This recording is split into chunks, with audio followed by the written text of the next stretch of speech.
Salam əzizlərim, bu günlər sizinlə Slovakiya bloku haqqında danışacağım.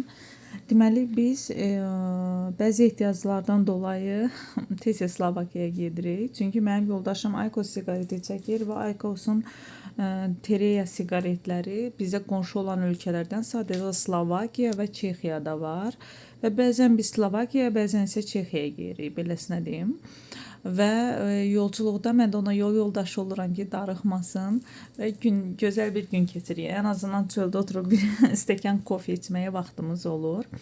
Bu dəfə Aupark Ticarət Mərkəzinə gəldik. Aupark Ticarət Mərkəzinə gəldik və orada siqaretlərimizi alandan sonra biraz parka getdik, gəzdik. Bu da mən bu arada sizi salamlayıram. Parkları gəzdik, ondan sonra qayıtdıq. Kiçik bir kafe shop tapdıq və orada oturduq. Kafe shopu ilk dəfə idi mən o kafeni görürdüm. Yəni yaşadığım ölkədə o konsept yoxdur. Amma tərəddüddən oturdum bu arada. Sadəcə olaraq konsept olaraq çox xoşuma gəldi. Ona görə oturdum. Və heç də peşman olmadım. Çünki həddən çox dadlı burger yedik orada. Yəni yoldaşım ahıldı. Mən diyetdə olduğum üçün yeyə bilmədim. Onsuz da evə gələn kimi diyeti də bozdum bu arada, xəbəriniz olsun. Diyet çox xoşuma gəldi. O kafedəki hamburger. Özümə isə cappuccino zakaz elədim, amma cappuccino ilə sıradan bir cappuccino dadındaydı. Videoda indi Slovakiyanın Old City'sini görürsünüz. Belə də adi Old City'dir. Yəni bunu hər ölkədə görmək olar. Bir wow görmədim yəni orada. Mənim üçün wow Viyanadır, Romadır. Yəni bu ölkələr okey, wow, bu paytaxtlar deyim.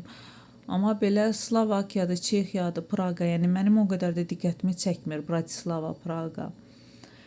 Sadəcə olaraq yaxın olduğu üçün tez-tez gəzməyə, vaxtımızı keçirməyə gəlirik. Deməli, o kafedə oturduq. Kafenin konsepti, deməli,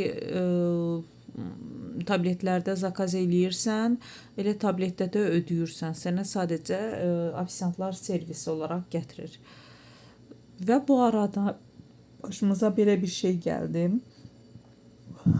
Mən deməli pasportlarımızı, vizalarımızı çantama qoydum. Gəldik Slovakiyada, Bratislavada gördük ki, yox. Mənim pasportumla vizam yoxdur. Və biz əməl başda həyəcan keçirdik və qərara gəldik ki, yoldaşım məni qoyacaq hər hansı bir ticarət mərkəzinə və özü gedəcək, mənim pasportumu götürüb gələcək. Sonra biz maşına gedib oturanda gördük ki, deməsən maşın silkələnib və mənim imena pasportum uçub, düşüb maşının qapısının cibinə. Və biz maşını fanarla axtardıq. Yəni pasportu tapa bilmədik.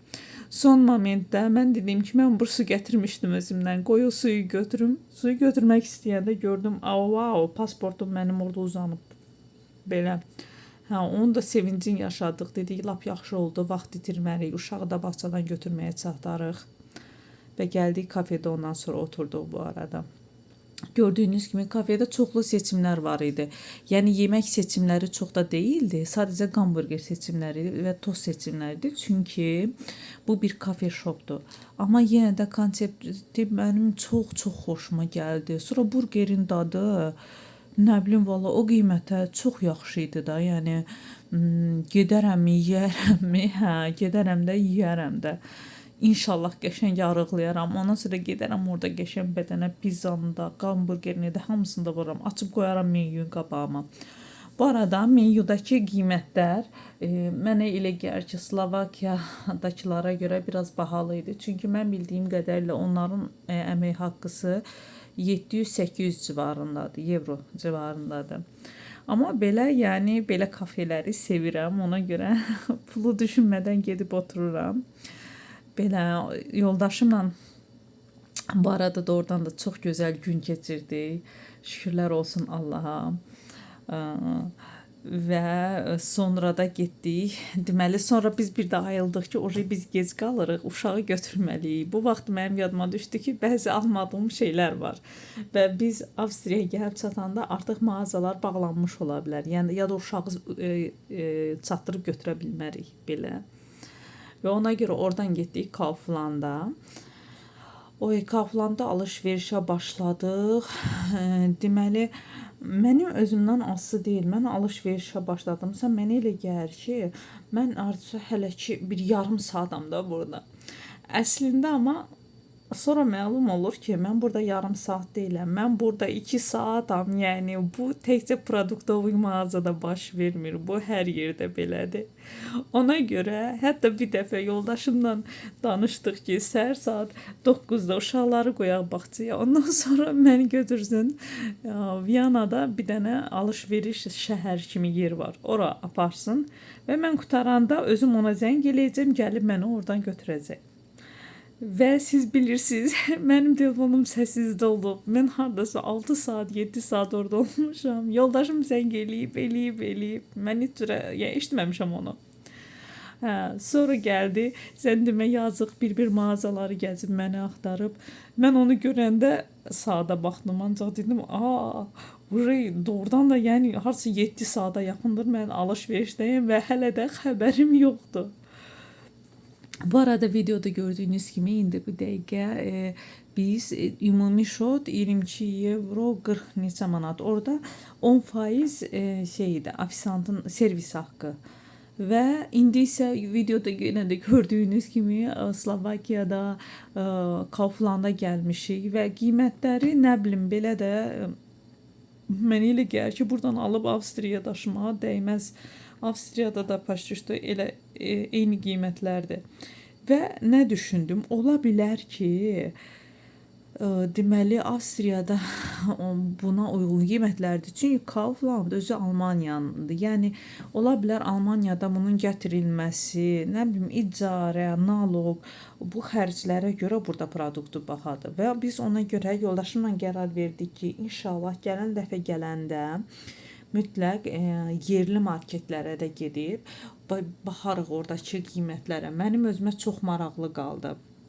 Amma biz Çexiyadakı Kaufland'a gedirik yenə də gedəndə. Amma yəni heç bir problem olmur. Eyni ora ucuz gəlir mənə. Eksport mallar orada ucuz deyil, amma yerli mallar çox ucuz gəlir. Və nədirsə uşaqlar elə bir hiss eləyir nədir. İmенно oradan aldığım burgerləri uşaqlar çox qəşəng yeyir. Ona görə də hardasa ayda bir dəfə gedib oradan uşaqlara burger, belə hazır qidalardan bəzilərini alıram. Və burada məsəl üçün əslində çox bir şey də almadıq. 47 euro çıxdı. Plus mən çıxacaqda bu saxsı qablardakı bitkilərdən gördüm. Mən onları çox sevirəm. Və özümə bir dənə balaca palma ağacı kimi sıracı götürdüm. Məsələn, ona da 6 euro nə qədər ödədik. Belə çıxır ki, başa 54 euro heç nə almadıq. Yəni videodan göründüyü kimi xiyar almışam, semmel almışam. Yəni belə особенно bir doyurucu bir şey almadıq. Mən elə gəlir ki, o qiymətə Viyanada daha tutumlu bir şeylər almaq olar. Bəlkə də yanılıram. Siz də yenə öz fikirlərinizi yazın.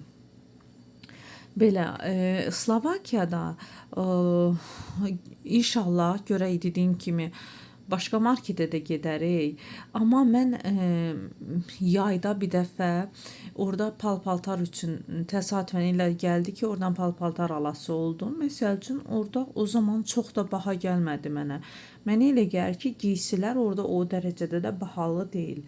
Amma produktu, yəni elə Viyana qiymətlərindədir. Amma mən bilmirəm oradakılar o zaman necə yaşayır. Çünki oranın əmək haqqısı maksimum 700-800 eurodur, elə bilirəm. Yəni mənim iş yoldaşım Viyanada Slovakiyadan gəlmişdi. O mənə o vaxt elə bir şey demişdi. Amma belə, yəni ona cəmaət necə yaşayır o zaman onu da bilmirəm. Yəni bu qiymətlərlə ən az olmalıdır 1200-1300 euro maaş olmalıdır mən düşünürəm. Bəlkə orada evin kirayələri ucuzdur, bilmirəm yəni. Və alış-verişimizi qutarıb tez maşına minib getdik geriyə. Yenə də probaya düşdük, amma şükür Allaha ki çatdırdıq özümüzü. Bu arada videomu izlədiyiniz üçün çox sağ olun. Məni izləməyi və like etməyi unutmayın. Sizi sevirəm. Bye bye.